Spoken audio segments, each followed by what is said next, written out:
Hey, what's up? So by the way, this all coming from the same day. The song's still playing on my mind and stuff. I ended up going inside and reading the Bible, and while the song was playing, something came to my mind. The what do you call it? The parable of the prodigal son. And I don't know why it just hit me because I'm watching the I'm watching the music video before I end up going to bed. I'm over here just down with strep right now, so I'm just over at the house chilling, trying to get myself better. I'm watching the music video and something hit me. It's something about that journey. It's one thing going through it. It's a whole nother thing going through the journey. I think a lot of people, excuse me, work with me. Getting better from this strip. I think a lot of people, I know a lot of people focus on the actions, but they really don't look at the journey. And like on that music video, it just shows the car trying to find, basically just driving through the desert, trying to find his way back. He trying to find his way back. And I know with the parable of the prodigal son, a lot of people look at what the son said, they look at what the son did, and they look at what the father did when the son came back. But I feel like a lot of people skip over the journey. I feel like a lot of people skip over the journey. I know, just like I hate to compare Jesus with Lil Wayne, but I know a lot of things, parables and stuff Jesus said have double, triple. It has a whole bunch of different meanings depending on who you talk to. That journey back was crucial. And just from, I don't know, just the way it hit me, I'm like, he had to change from his journey. I'm sorry, these lights going up. He had to change from the person he was because it seemed like he was prideful, and impatient because he wanted his inheritance. He wanted to go spend it and stuff. It sounded like his dad was making some bread, so he wanted to go spend it and stuff like that. But then it said he went to a far off country, so he made a long journey, and more than likely on the journey, stuff was happening. He was doing stuff. He probably got there already halfway or mostly broke. I know it's a parable. I'm just saying. I'm just talking real life right now. And so my thing is, once life hit him, sometimes people got to learn the hard way. Once life hit him and stuff, like they said like it said in the Bible, he was over there. It seemed like he went from, from my understanding, my perception, it seemed like he went from prideful to pigs over that journey. He went from prideful to laying with the pigs, wishing he could eat what they were eating. So it seemed like he got humbled. It not even seem like it. That's what it's stating. He got humbled a lot. And when he finally came to himself, he was like, maybe I can just be a servant. And that shows you his state of mind because he wasn't just like, hey, let me go back to my dad. It shows you, he messed up. He knew he messed up bad. If he was like, at least I can just try to be a servant. But my thing is, he had to make that journey back. He couldn't back then. They didn't have Uber. They didn't have none of that other stuff. He had to make that long journey back home, and he was barely eating. Now I've heard different people break it down different ways, and it's always interesting to hear how people always get different good interpretations and perceptions off of the same like Bible verse that's been out there for thousands of years. It just hit me after just watching that music video. I was like, man, he probably was almost dead by the time he got back home. By the time he got back home, if they wasn't even giving him what the pigs ate, he did a long journey. I don't know how long the journey was, but he had to make that journey back. He had to get back somehow. So there's no telling how long it took him to get back. Because if he was, I don't know if he had to go steal somebody's donkey or something, he had to hustle to get back to his dad. And he already worked out and memorized what he was going to say to his dad just to try to at least be a servant. That journey back, and that journey there, the journeys is definitely a crucial part in life and in the story. I think a lot of people overlook how big of a deal at least going through the journey is and stuff like that. He probably was almost dead by the time he got back because he was starving and he had to make a long journey back. And again, I know this is a parable. I'm breaking it down in real terms the way it just hit me watching it. And the thing that got me too, when I end up like, let me go look it up because I was over here uploading my last video. And when I end up saying his dad saw him from afar, he seen him from far away. That shows you right there. His dad knew he was gonna come back. His dad didn't give up on him. His dad didn't go like throwing the towel, like, you know what? F him. All right, bet. He want his inheritance. I'm gonna give it to him. Don't come back. It might have left on a bad note, but it shows you his dad loved him. If he seen him from that far away, I'm pretty sure he wasn't just casually out there riding on the donkey. He was like, hey, is that my son? I'm pretty sure he got up. I'm pretty sure it was multiple times a day. He was looking, trying to see when his son was coming. It sounded like he had faith that his son would eventually come back home. His son just had to learn the hard way. His son didn't want to wait. And the thing that got me even more is when he seen him, they went and got him. And they said his dad had compassion on him. His dad didn't hold a grudge. He didn't go see his son. Oh, look at that little sorry piece of crap. He riding back.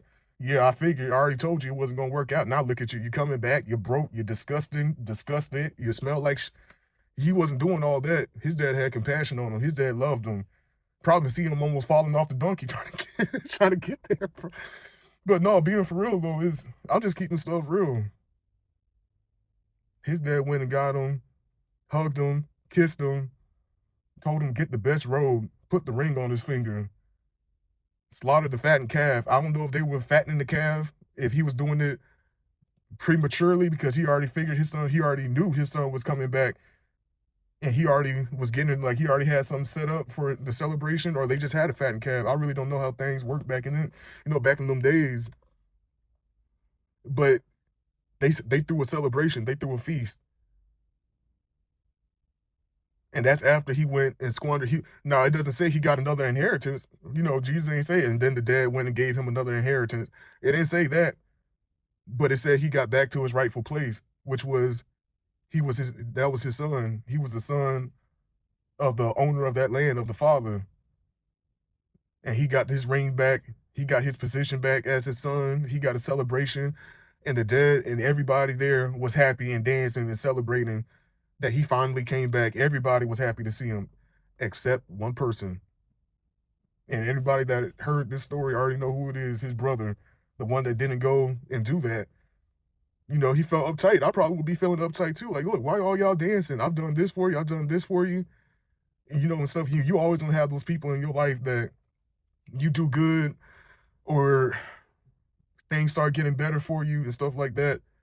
And you always gonna have people that's talking about you, just like they said in that video, people just gonna talk. You're gonna have people talking about you. You're gonna have people trying to get up under your skin and stuff. Not everybody gonna be happy that you're doing good.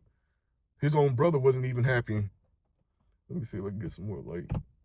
His own brother wasn't even happy that he was back.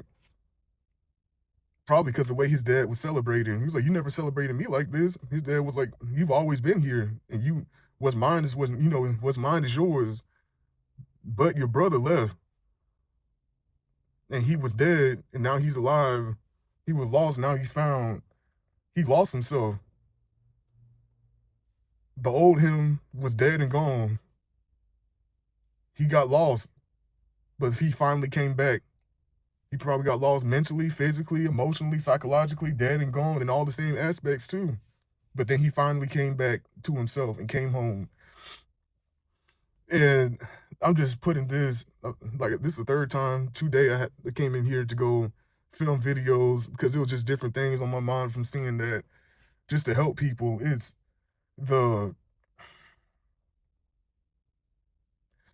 It was sad seeing people in that same type of situation, that same predicament down in Florida, whose parents kicked them out, some underage and some barely of age. If I'm not mistaken, last time I read, Florida has a high, the teen/young adult homeless population in Orlando is very high, higher than what it was when I was there. And there was already a lot when I was there. And talking to people, some people got kicked out because they started, messing around the LGBT stuff. Some people got kicked out because they mouthed. Some people got kicked out from smoking weed. some were underage, some were young adults and stuff. Even here where I'm at right now, when I was with my ex, we was at Walmart and we seen this one girl and she came up and asked if I can at least give her some money. She needed help. She was homeless. I'm like, how are you homeless? Like like how old are you? She said she was like 16. Her and her mom got into an argument. Her mom kicked her out. She was, I think, for at least a weekend, she was out on the street and stuff. And my thing is, it's like, I know now I can relate with both sides. I'm a father now. I got two sons, but at the same time, I'm not even 30 yet. I know my mouth I know my mouth could get rude and hurtful. I know it can get rude and hurtful and stuff. But I don't think we at that time in the world where you can just be kicking your kids out. People have gotten a lot worse. Those same people that I just said I talked to that got kicked out early and stuff like that, I've seen they ended up trying to come back, and some of their parents seen them from a long way off too, and they said, "Hell no, get out, get out." And they already had things worked up just to say, just like the parable. Look, I'm sorry, I'm gonna do better. I'm so sorry. They already experienced stuff down there in the street, and they were coming to themselves. You're like, you know what? If my mama don't want me to smoke the tree and stuff like that, I'm not smoking it. I need somewhere to stay. I don't want to be end up getting creepy. You got people that are homeless that's like 30, 40, 50, 60, preying on underage homeless people. Oh my goodness, another light just gonna. I'm sorry, I'm in my work van. Hold on real quick. And so they would come to themselves and then they'll be like, work up things to say to their parents. And I've heard so many stories of their parents shooting it down, even if they were underage, shooting it down. You better go back to that shelter. And then I heard a few other stories about their parents being surprised. Why is my son like that now? Well, when you kicked your son out when he was hitting vapes, he went on the street and trying to find protection and trying to find shelter from the things that happen to people homeless in the street, got involved with the wrong crowd and feeling so hurt and heartbroken and devastated that he is homeless, underage or a young adult homeless, having to go fight and fend for himself. He's with the wrong crowd and they all smoking something totally different, and now your son's a drug addict. But when you get that low in life, people start looking for any type of up just to stay alive, bro. Or just not to feel the pain.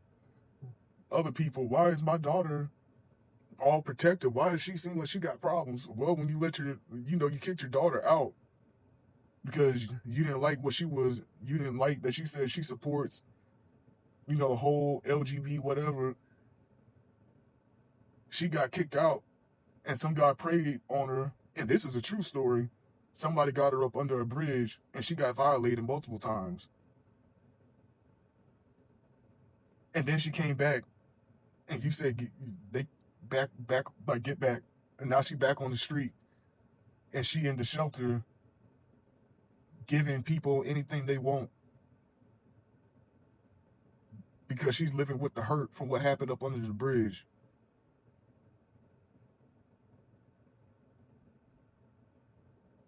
It is not the time for people to be just kicking their underage kids out. It is always two parts of the story. So it's good. I think just from my perspective, parents are going to have to find another way to deal with kids that are starting to first you need to discipline them when they're young. But when they start getting older, there's going to have to be another thing that people can start coming up with to do. But kicking your kids out if they don't got nowhere to go, and they're actually kids, I'm not talking about the ones that are 30. I'm talking get that low in life. People start looking for any type of up just to stay alive, bro. Or just not to feel the pain. Other people, why is my daughter all protected? Why does she seem like she got problems? Well, when you kicked your daughter out because you didn't like you didn't like that she said she supports, the whole LGBT whatever. She got kicked out and some guy preyed on her, and this is a true story. Somebody got her up under a bridge and she got violated multiple times. And then she came back, and you said they back like get back, and now she back on the street, and she in the shelter, giving people anything they want because she's living with the hurt from what happened up under the bridge.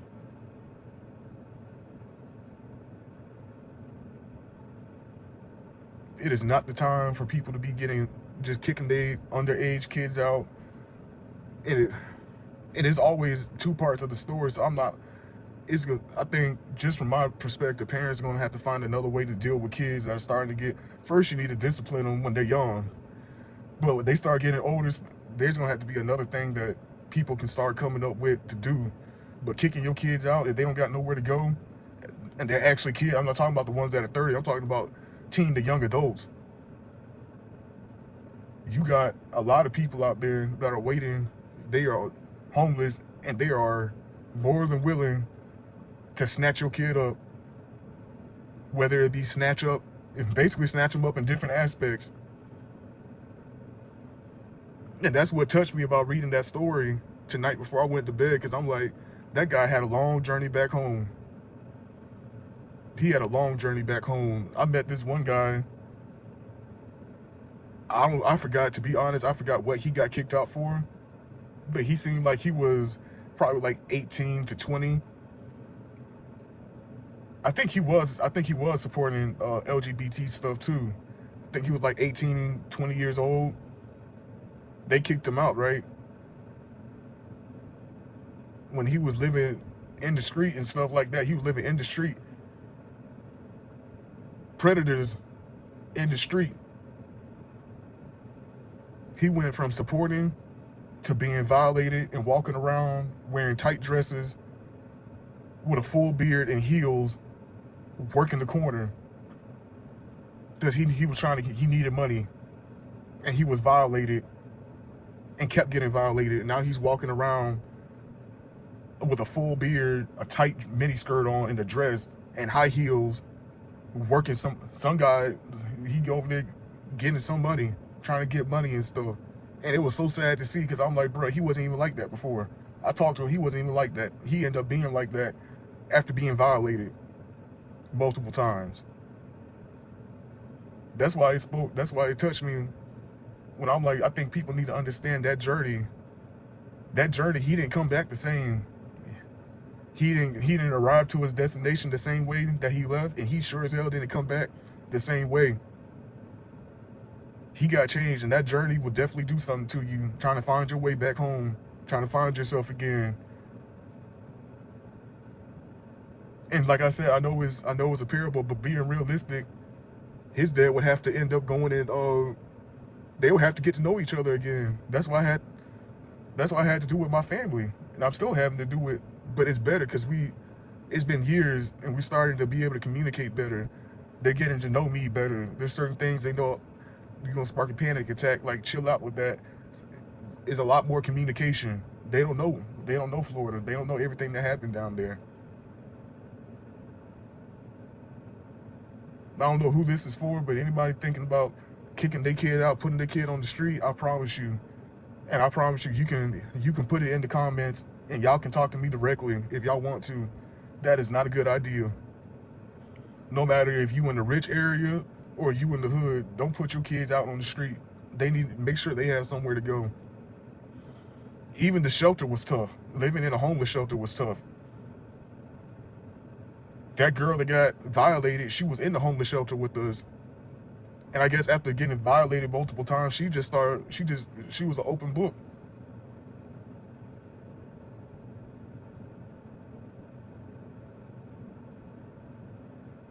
We need a lot more people like the father in that story that seen his son from afar away. That means he was up looking. He was up looking. He didn't give up on his son.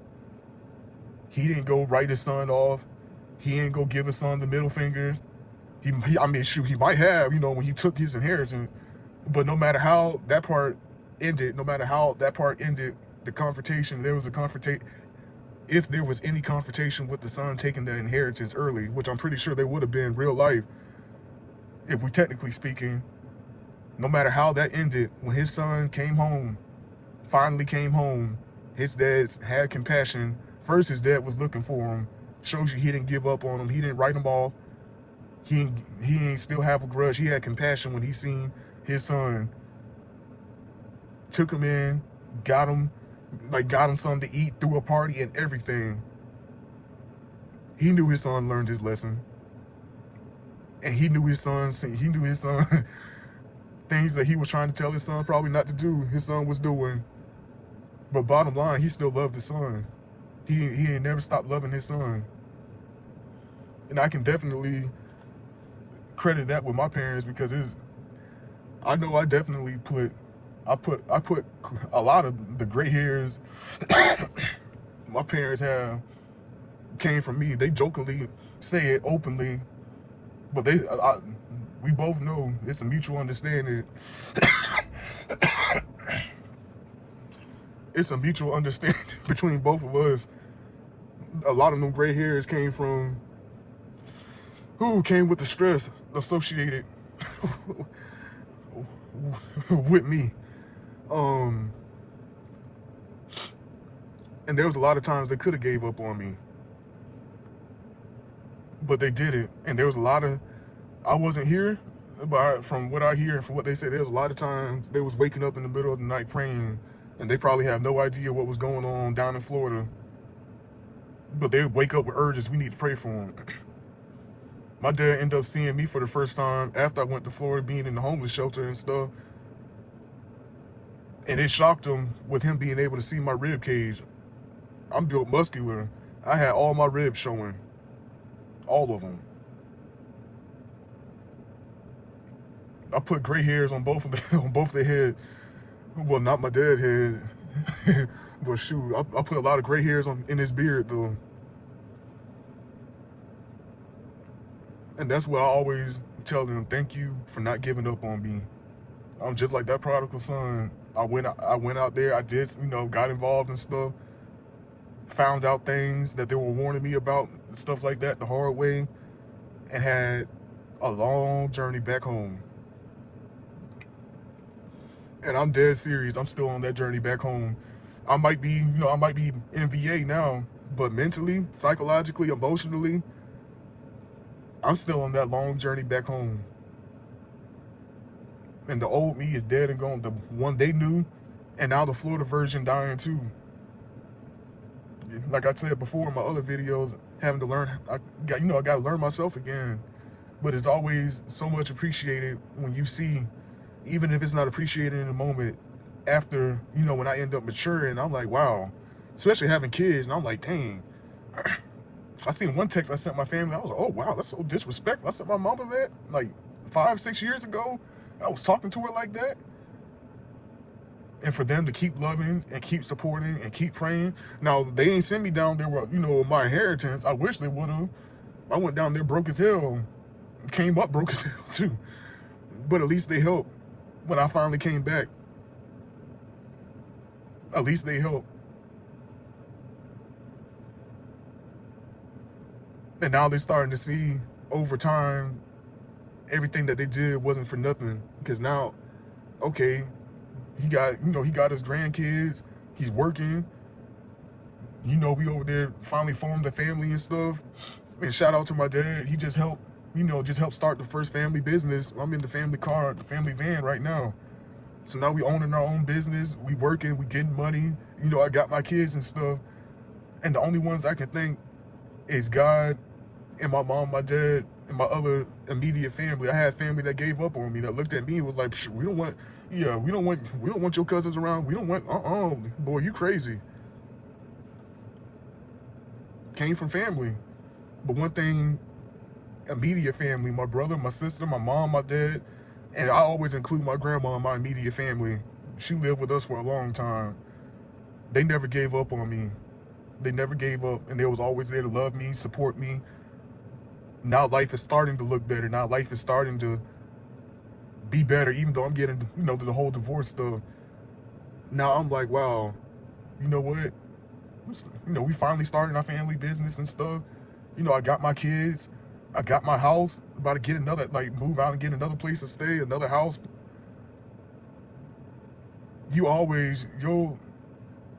children will always appreciate you not giving up on them, especially when they get older and more mature and realize how much love it takes to keep showing somebody love when they keep screwing up on you. And at times you can't, there's times you gotta pray. But I'll end it with this. I don't think I put this in the first one. She ended up, right before I left, right before the janitor was talking to me at the airport, she lost her wedding ring.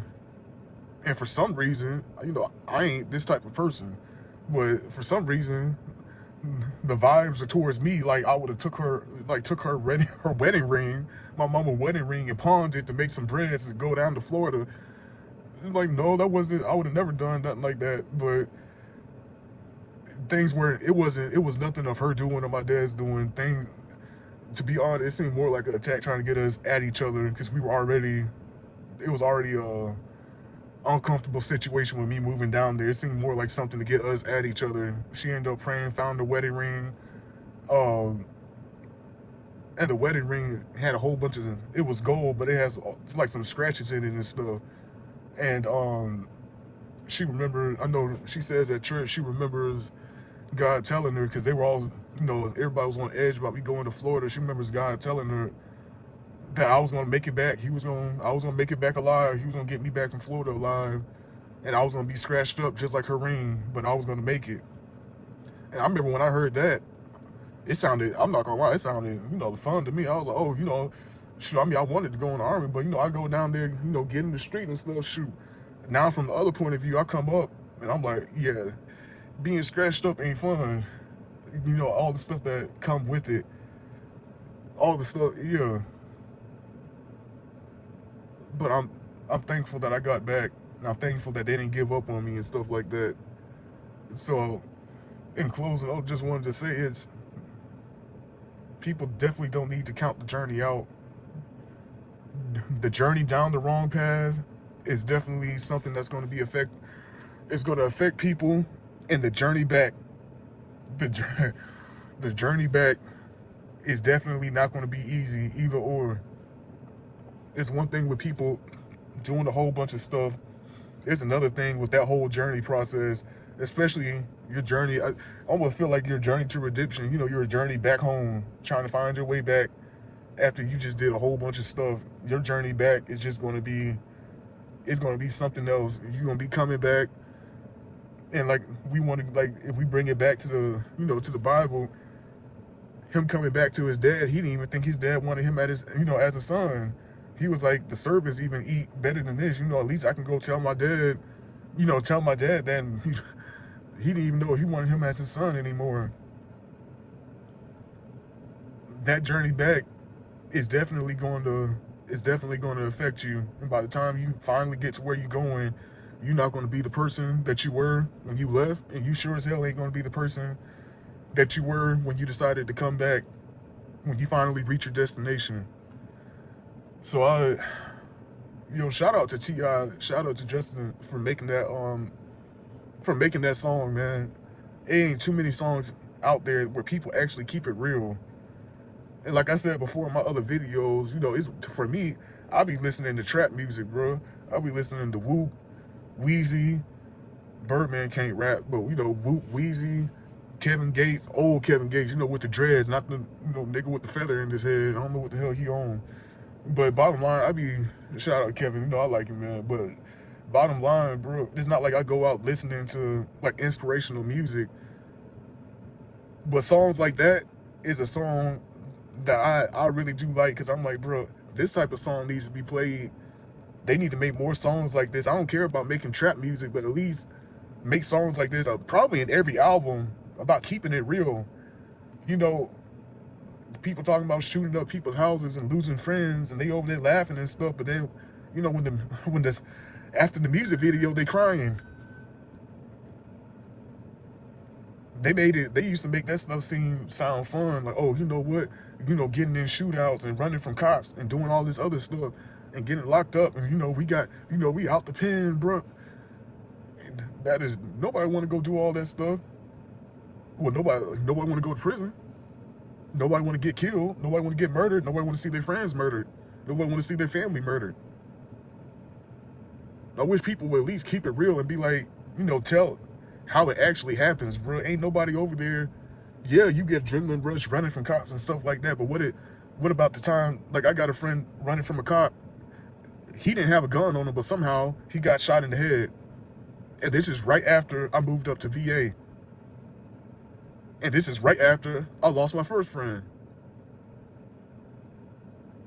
His name was Ronell. I didn't find out about him getting murdered. It's like, oh, you know, hey, rest in peace, bro. Nah, bro, it hit me in my gut double, triple, because I'm like, I just lost one. You know how many times my ex-wife had to go pull me towards her and give me a hug while I cried? You know how many times she had to walk in the bathroom because I'm secretly trying to cry and just go hug me and stuff? I'm over there crying. I lost my friend. I lost my other friend. I lost my aunt. I lost my cousin. Ain't nobody over here jumping up and down and stuff. Oh, I wish they'll keep it real. I wish at least they'll make some albums or put a song in each album or something where they just keep it real, bro. They keep it real. They legit keep it real. They don't like being locked up. They don't like going to prison, even though a lot of them get locked up and stuff. Nobody like that. They be renting houses. It's a lot of fake stuff, bro. But bottom line, that song inspired me to do 3 videos in one day. I have not done that in my life. But I will upload them and message or hit me up on social media or just put it in the comments what y'all want to hear about. And if anybody really wants to talk to me about anything to do with homelessness or whatever, let me know. I'm just starting out. I got time to be reaching out to people and helping people. Just let me know. All right.